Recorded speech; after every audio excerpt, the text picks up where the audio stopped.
ನಮಸ್ಕಾರ, ನಾನು ಅನುಪಮ. ಇವತ್ತು ಇದು ಚೌಳಿಕಾಯ್ದು ಬಾಳಕ, ಇಲ್ಲಾಂದರೆ ಇದಕ್ಕೆ ಚಿಪ್ಸ್ ಅಂತಲೂ ಮಾಡ್ಬೋದು. ಎಳೆದು ಸಿಕ್ಕಿತ್ತು ಅಂದ್ಕೊಂಡು ನಾನು ಇದನ್ನು ಮಾಡ್ತೀನಿ. ಬರ್ರಿ, ಇದು ಮನೆಯೊಳಗೆ ಭಾಳ ಸುಲಭನೇ ಮಾಡ್ಬೋದು. ಹೆಂಗೆ ಮಾಡೋದಂತ ನೋಡೋಣ. ಇದರದ್ದು ನಾನು ಹಿಂದೆ ಮುಂದೆ ಅದು ತುಂಬು ತೆಗ್ದೀನಿ, ಬೇಕಂದರೆ ಹಿಡೂಬಹುದು. ಬರ್ರಿ ನೋಡೋಣ. ಇದು ನೀರು ಕುದಿಲಿಕ್ಕೆ ಇಟ್ಟಿದ್ದೆ.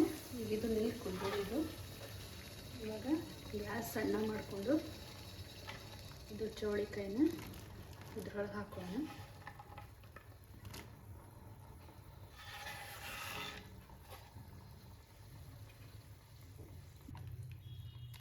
ಇದನ್ನೊಂದು 10 ನಿಮಿಷ ಅಷ್ಟೊತ್ತು ಕುದಿಲಿಕ್ಕೆ ಬಿಡ್ತೀನಿ. ಇದನ್ನು ಇವಾಗ ಇದು ಆಗಿದೆ. ಗ್ಯಾಸ್ ಆಫ್ ಮಾಡ್ತೀನಿ.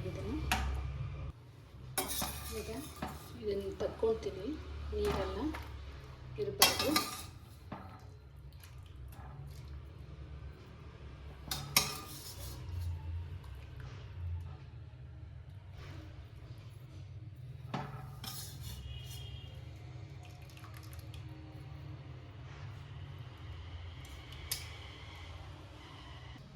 ಇದು ಮಜ್ಜಿಗೆ, ಬಹಳ ಹುಳಿ ಏನಿಲ್ಲ.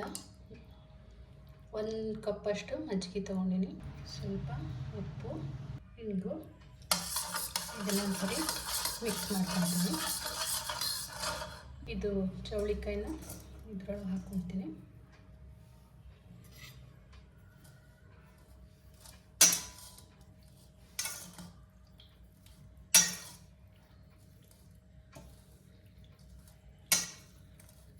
ಒಂದ್ಸರಿ ಮಿಕ್ಸ್ ಮಾಡಿಕೊಂಡು ಒಂದು ಅರ್ಧ ಮುಕ್ಕಾಲು ಗಂಟೆ ಇದರೊಳಗೆ ಬಿಡಬೇಕು. ಇದನ್ನು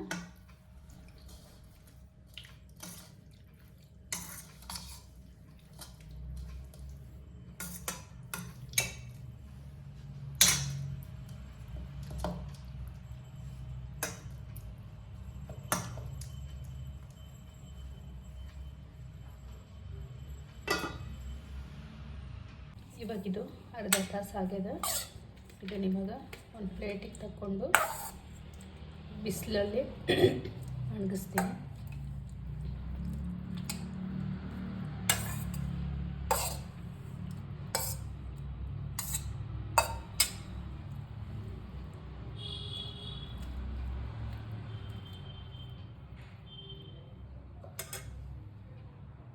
ಇದು ನೋಡ್ರಿ, ಒಣಗಿದ್ಮೇಲೆ ಈ ಥರ ಆಗ್ಯದ. ಈಗ ಇದನ್ನು ಫ್ರೈ ಮಾಡ್ಕೊಳ್ಳೋಣ. ಇದು ಎಣ್ಣೆ ಕಾದದ, ಸ್ವಲ್ಪನೇ ಹಾಕ್ಕೊಂಡು ಕರ್ಕೋಬೇಕು. ಇದನ್ನು ಒಂದು 3 ರಿಂದ 4 ತಿಂಗಳು ಸ್ಟೋರ್ ಮಾಡಿನೂ ಇಡ್ಬೋದು, ಏನೂ ಆಗಲ್ಲ ಇದು.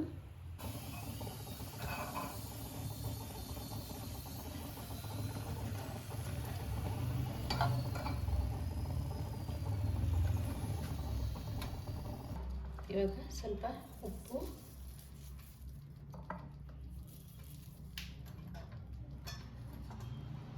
ಸ್ವಲ್ಪ ಖಾರ ಪುಡಿ,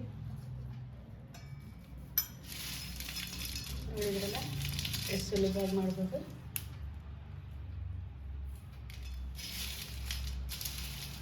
ಇದು ಎಳೆದು ಚೌಳಿಕಾಯಿ ಸಿಕ್ಕಾಗ ನೀವು ಇದನ್ನು ಮಾಡ್ಕೊರಿ. ಹೋಪ್ ಇದು ವಿಡಿಯೋ ಎಲ್ಲರಿಗೂ ಇಷ್ಟ ಆಗಿದೆ ಅಂತೀನಿ. ಮತ್ತೊಂದು ವಿಡಿಯೋ ಜೊತೆಗೆ ಮತ್ತೆ ಬರ್ತೀನಿ. ನಮಸ್ಕಾರ.